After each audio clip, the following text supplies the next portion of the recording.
सोचो जरा, जिस दिन का इंतजार अनु ने चुपचाप दिल में दबा कर रखा था, वही दिन आज उसकी किस्मत की किताब में सोने की स्याही से लिख दिया गया। जी हाँ, जैसे ही घर में मॉर्निंग पूजा खत्म हुई, आर्या की माँ ने ऐसा कदम उठा लिया जिसकी सबसे कम उम्मीद मीरा को थी। माहौल बिल्कुल शांत, सब अपनी अपनी तैयारियों में लगे थे।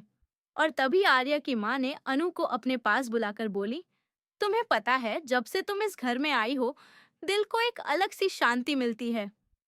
अरे भाई, इतना सुनते ही मीरा की आंखों में आग उतनी ही जल्दी भड़क गई जितनी तेजी से लाइट ऑन करते ही उसका सारा ड्रामा शुरू हो जाता है। वो बस वहीं खड़ी सोच रही होगी, ये क्या चल रहा है, मेरी प्लानिंग का क्या। लेकिन खेल तो आज पलटने वाला था। आर्य की माँ ने अनु का हाथ पकड़कर पूरे परिवार के सामने बोल ही दिया, अगर मुझे बहू चाहिए तो वो सिर्फ अनु ही होगी। अब सोचो, मीरा का एक्सप्रेशन, जैसे किसी ने उसके सामने उसकी खुद की हार की घोषणा पढ़कर सुना दी हो। चेहरे पर नकली मुस्कान, पर दिल में तूफान। और ऊपर से आर्य की माँ ने अनु के माथे पर हाथ रखते हुए कहा, बहू तो ऐसी होनी चाहिए जो घर में रोशनी भी लाए और शांति भी।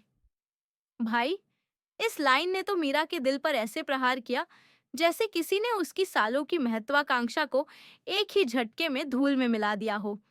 अब यहाँ से ड्रामा और तेज हो गया। परिवार वाले खुश, माँ खुश, अनु की तो खुशी संभाले नहीं संभल रही।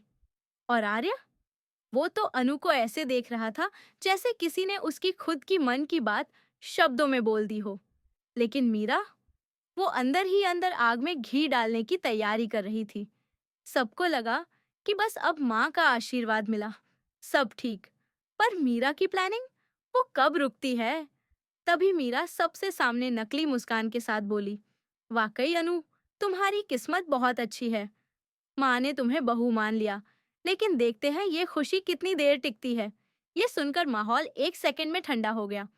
मीरा के लहजे में वो कड़वाहट थी जो साफ बताती थी, तूफान अभी बाकी है। इधर अनु अपनी खुशी संभालते हुए बस इतना बोल पाई, मैं बस कोशिश करूंगी कि आपका विश्वास कभी टूटे नहीं। और जैसे ही उसने ये कहा, आर्य की माँ ने उसे गले लगा लिया। लो, बस यही वो पल था जिसने मीरा को अंदर तक हिला दिया। इसके आगे आर्य की माँ ने अनु को अपनी पुरानी कीमती चूड़ियां निकाल कर दी, वही चूड़ियां जो वो अपनी असली बहू को पहनाना चाहती थी। अनु के हाथों में वो चूड़ियां डालते हुए उन्होंने कहा, अब ये तुम्हारी हैं। उधर मीरा का चेहरा ऐसा लग रहा था जैसे कोई हजार कैमरों के सामने उसका सबसे बड़ा सीक्रेट लीक कर रहा हो। उसकी आंखों में इतना गुस्सा कि दीवारें भी पिघल जाएं। और भाई, बस जैसे ही माहौल थोड़ा सा खुशियों में डूबने लगा, तभी मीरा के दिमाग में एक नई चाल बिजली की तरह चमकी। क्या करेगी वो अब? क्या फिर से कोई बड़ी प्लानिंग? क्या आज की खुशियां अगले ही पल मायूसियों में बदल जाएंगी? और अब शुरू होता है असली खेल, क्योंकि अनु को बहू मान लेने वाली बात मीरा के गले से तो बिल्कुल नहीं उतरने वाली थी।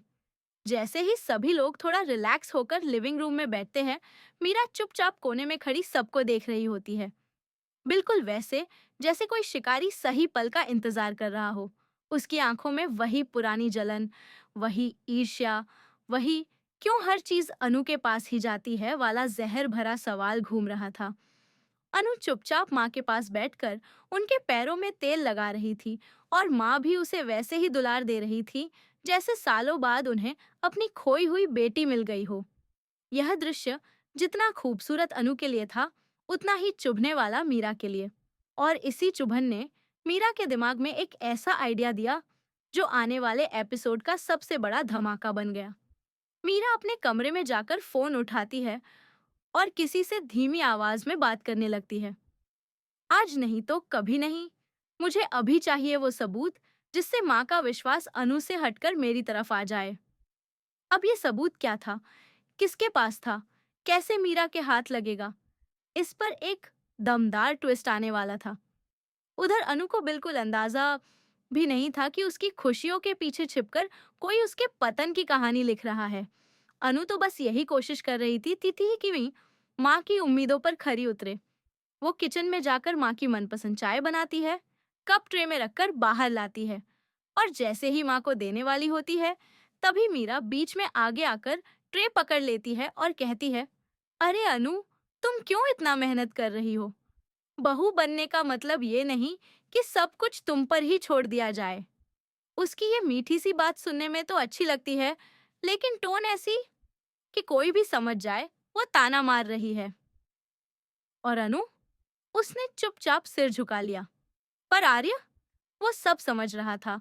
जैसे जैसे मीरा अपनी नकली मिठास बिखेरती जा रही थी, आर्य की आंखों में गुस्से की चमक और बढ़ती जा रही थी। उसे साफ दिख रहा था कि मीरा के इरादे उतने ही खतरनाक हैं जितनी उसकी मुस्कान। लेकिन यहाँ कहानी ने एक और चौंकाने वाली करवट ली।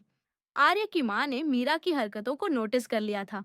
जैसे ही मीरा ने ट्रे रखी, माँ ने अनु को बुलाकर धीरे से कहा, बहू बनने की पहचान बाहर से नहीं, दिल से होती है, और तुम्हारा दिल बिल्कुल साफ है। यह सुनकर मीरा के चेहरे पर वो एक्सप्रेशन आया जो किसी ने कैमरे में कैद कर लिया होता तो शायद सोशल मीडिया पर ट्रेंड बन जाता। उधर मीरा की चाल यहीं खत्म नहीं हुई। उसने एक और गेम खेला। वो अचानक से सबके सामने जाकर बोली, माँ, आप अनु को बहू मान रही हैं, ये अच्छी बात है, लेकिन क्या आपने उससे घर की जिम्मेदारियों पर बात की है? क्या आप जानती हैं कि ये घर संभाल पाएगी? वातावरण सन्न, अनु हक्का बक्का, आर्य गुस्से से भरा। लेकिन माँ, उन्होंने शांत लेकिन सख्त लहजे में कहा, जिसने इस घर को टूटने से बचाया है, वो इसे संभाल भी सकती है। मीरा, तुम्हें चिंता करने की जरूरत नहीं। बस। ये सुनकर मीरा का चेहरा रंग बदलता गया, लेकिन उसके दिमाग ने अब तक हार नहीं मानी थी। वो अचानक से कमरे से बाहर जाती है और फोन पर फिर से किसी से बात करते हुए कहती है, मुझे आज ही वो फाइल चाहिए। जब वो खुलेगी ना, तो अनु की ये झूठी इमेज 1 सेकंड में गिर जाएगी। अब कौन सी फाइल? उसमें क्या था? मीरा किस राज को उखाड़कर बाहर लाने वाली है? इस बात का खुलासा तो आगे होने ही वाला था, लेकिन इससे पहले एक और बड़ा ट्विस्ट आया। अनु और आर्य दोनों माँ को दवा देने उनके कमरे में पहुंचे। और क्या देखते हैं? माँ अपने पुराने एल्बम के सामने बैठी रो रही थी। अनु उनके पास जाकर बोली, माँ, क्या हुआ? तो माँ ने अपना दिल खोलकर कह दिया, मेरी पुरानी बहू में कभी वो अपनापन नहीं था जो तुम में है। शायद इसीलिए आज मैं तुम्हें सच में अपनी बहू देखना चाहती हूँ। ये सुनकर अनु की आंखों में आंसू और आर्य के दिल में एक अलग ही सुकून। पर जैसे ही यह भावुक पल हुआ, तभी नीचे हॉल में एक जोरदार आवाज गूंजी। धड़ाम! अनु और आर्य दौड़कर नीचे आते हैं और देखते हैं कि मीरा कुछ गिरा नहीं रही, बल्कि वो कुछ छिपाकर अपने बैग में डालने की कोशिश कर रही है। अरे भाई, वो क्या था? फाइल? सबूत? कोई बड़ा राज?